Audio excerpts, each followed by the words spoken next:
So October is one of my busiest work months of the year. So let's see how the reading went.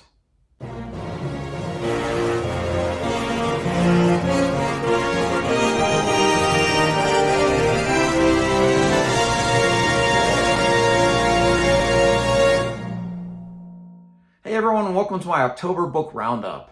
I'm going to share with you short reviews and ratings for the 8 books I read this month.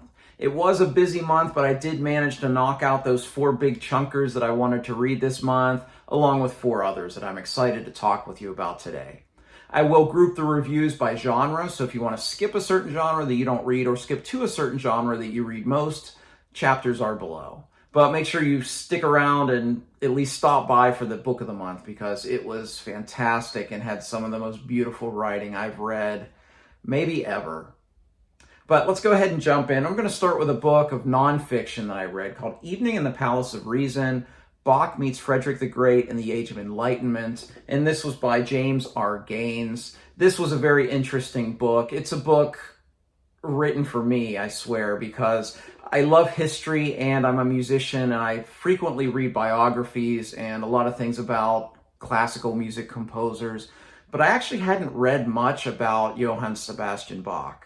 So this was great to read this book because although this discusses when Bach met Frederick the Great, most of this book is really just kind of a mini biography of each of those men. And it was very interesting to meet Bach, the great, maybe the greatest composer who ever lived, certainly the greatest composer of his time, the greatest organist in Europe at his time, and Frederick the Great, this very enigmatic character. You know, he was this military and political leader, but he was also a flautist and an amateur composer and a major patron of the arts, and had a very, very interesting personality. So it was very riveting for me to learn about both of these men. I don't know if this is a book for you or not, but if any of that sounds interesting, I gave this book a 5 out of 5. I really enjoyed Evening in the Palace of Reason. So the second book I'm going to talk about is in the science fiction genre. This is an audiobook that I finished, and it was called Dooku Jedi Lost by Cavan Scott. Audiobook is actually a misnomer for this one, though, because this was written specifically to be an audio drama for this medium. And it was really fun to listen to because, like all of the Star Wars audiobooks, there were special effects, there were sound effects, there were John Williams' soundtrack permeating the entire, all of the scenes and everything. So it was like that. But the big difference with this one is the fact that there was a cast of over a dozen characters. So you had all these great voice actors who, many of them voiced some of these characters in the Clone Wars television show. So I really enjoyed that aspect of it. It, of course, is Clone Wars era Star Wars, which is something I love. But it's kind of a slippery slope, telling an origin story of a villain. And that's what this is about, Dooku Jedi Lost. I think even some of the great authors, one that pops to mind, Thomas Harris in Hannibal Rising, some of the greatest authors don't do this very well. And I kind of felt that with Cavan Scott in this book. I felt that the story itself was just kind of okay. I think the premise was a little thin. But the production values were so good. It's a really quick listen. If you're like me and you only listen at exact speed, I don't speed anything up in my audiobooks. It was just over 6 hours. So it was a quick listen. So Dooku Jedi Lost by Cavan Scott for me was a 3.5 out of 5. So the next one in the science fiction genre is Xenocide by Orson Scott Card. This is the 3rd book in the Ender Quartet. As I mentioned when I reviewed this book, I refuse to acknowledge the existence of the Ender Quintet because I'll talk about that in December when I give a big advice video for all of these books. So if you've ever read Ender's Game and you're just looking for some advice for the rest of these books, that video I'll put out sometime in mid-December, I think, after I've read everything. But Xenocide, I gave a full review of this already. I didn't like it because I absolutely hated the ending. And it was disappointing because there were a lot of aspects of this book I really did enjoy, but I hated the ending so much that it just tainted my overall enjoyment of this book. If you want to hear me talk more about that, find that review. But overall, Xenocide by Orson Scott Card, I gave a 2 out of 5. The last book of science fiction I read this month was Ilium by Dan Simmons. And if you want to see a good review of this, my friend Jonathan in Words in Time gave a full review on this, and the title of his review says a lot about this book. Is this the most ambitious book in science fiction? Because, whoa, this is an ambitious book. You get a retelling of the Iliad. What I remember most about the Iliad is I only DNF'd 2 books in high school, and that includes everything I had to read in English class. I only DNF'd 2 books in high school. It was the Iliad and the Silmarillion. So it's a challenging book, and for Simmons to take the events of that book and to place it on Mars and to make this a science fiction story, that scope in itself is remarkable. And you see in this book just all of the literary allusions that he has to not only the Iliad, but so much more of ancient literature. And it's really well told. But in addition to that, he gives you 2 other totally different plot lines. You get a story that's set on Earth that is some of the remnants of humanity, and then you get another story that's about these sentient robots who are traveling through space. And of course, we're going to see them all converge at some point, probably all in the sequel Olympos, which I'll be reading next month. This is a book, so when I finished it, I gave it a 3.5 out of 5 because I didn't feel that the storylines converged enough at the end. And I didn't feel that the conclusion was strong enough. And I still kind of feel that way. I feel that it is a staging ground for Olympos. But when I finish Olympos, we'll see if maybe I revise my rating on this one, because I did enjoy a lot of this and I've thought about it a lot. And I'm very eager to jump into Olympos this month. So this may be just one of those where, like the middle book of a trilogy, any penultimate book of a book series, that it's just kind of setting the stage for a big conclusion. We'll see if that conclusion gets there. As a whole, I enjoyed a lot of Ilium, and I gave it a 3.5 out of 5. Okay, on to the fantasy genre this month. One that I read on my Kindle was a novella by A.R. Witham called Noble Seven. So A.R. Witham is a self-published author and has written a great book that I read earlier this year called The Legend of Black Jack.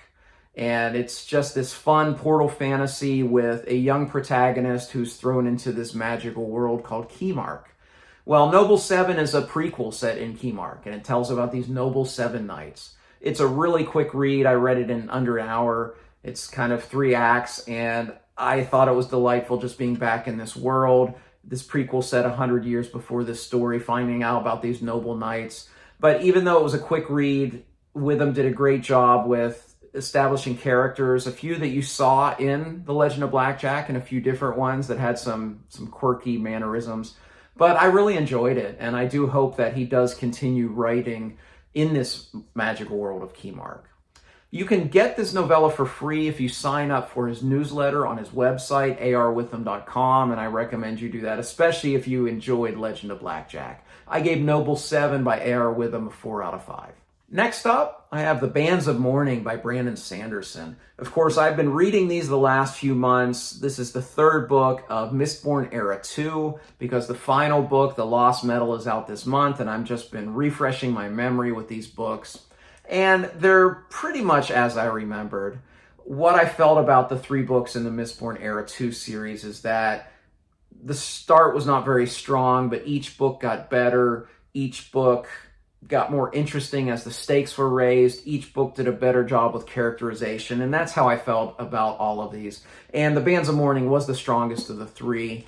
The thing I'm enjoying most in this reread is the characters. I'm enjoying Wayne a lot more on the second read. I still find Wax to be maybe one of the most uninspired protagonists that Sanderson's given us, but I'm enjoying Marasi, and I really loved Steris in this book, and I think I loved her the first time around, but even more this second time around. I do hope that we continue that trajectory and Sanderson just sticks the landing on this series, because I just have loved being back in this world of Mistborn, because I love that initial trilogy so much. So I gave The Bands of Mourning by Brandon Sanderson a 4 out of 5.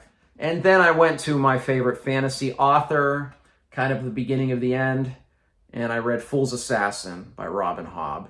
This is the first book in the Fitz and the Fool trilogy, and the 14th book in the realm of the Elderlings. And in many ways, this felt like Fool's Errand, the first book of the Tawny Man trilogy, in that we've been separated from Fitz. our protagonist, our first-person narrator for these books, we've been separated from him for a full book series. The Rain Wild Chronicles came between those two series.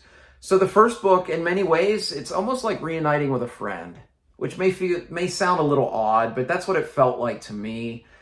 It's been 4 books in this series, and it almost felt like reading the first couple hundred pages that it was like a great friend of mine that I haven't seen for a few years, and we're just catching up. And that's kind of what happens, because there is, much like between the first and third series in the Realm of the Elderlings, between the third and fifth series, there is about a 15-year time gap here.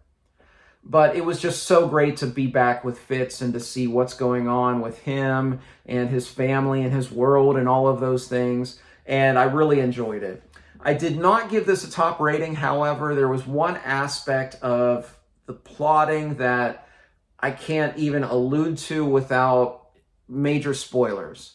But that knocked it down to a 4.5 out of 5 for me. But it was still just a magnificent read. I was so happy to be back, reunited with my good friend Fitz. And that leads me to my book of the month, Fool's Quest by Robin Hobb. Now, if you saw my TBR video, this was on my November TBR video. But I shot that on the 27th. I finished this October 31st, so just call it a jump start into my November TBR. I got it done a little quicker than I thought. This was magnificent. Second book of this series. The thing that I alluded to not loving in the first book was not an issue at all in this. And it's hard to talk about the 15th book in a book series, spoiler-free. But let me just say this. The 8th chapter of this book is the most beautiful thing I've ever read. Hands down. It was the culmination of so much that had been building in this series.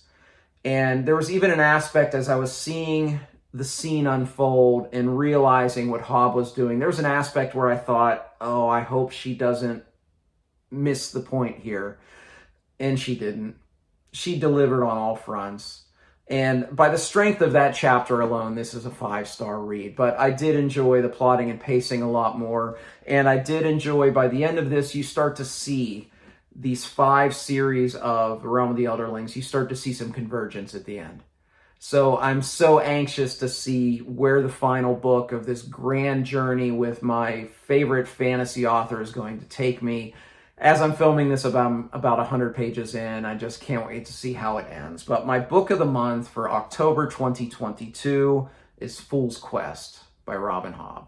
So hey, what was your book of the month? Let me know in the comments section below. And if you've read any of these and you want to talk about them, I'd love to discuss those with you in the comments section. Just make sure if you want to talk spoilers that you label that so you don't inadvertently spoil something for another reader who may want to read these books but hasn't gotten to it yet. If you like this video, please like and subscribe. Also, find me on Twitter and Goodreads. I'd love to interact with you there. As always, thank you for watching. Until next time, goodbye.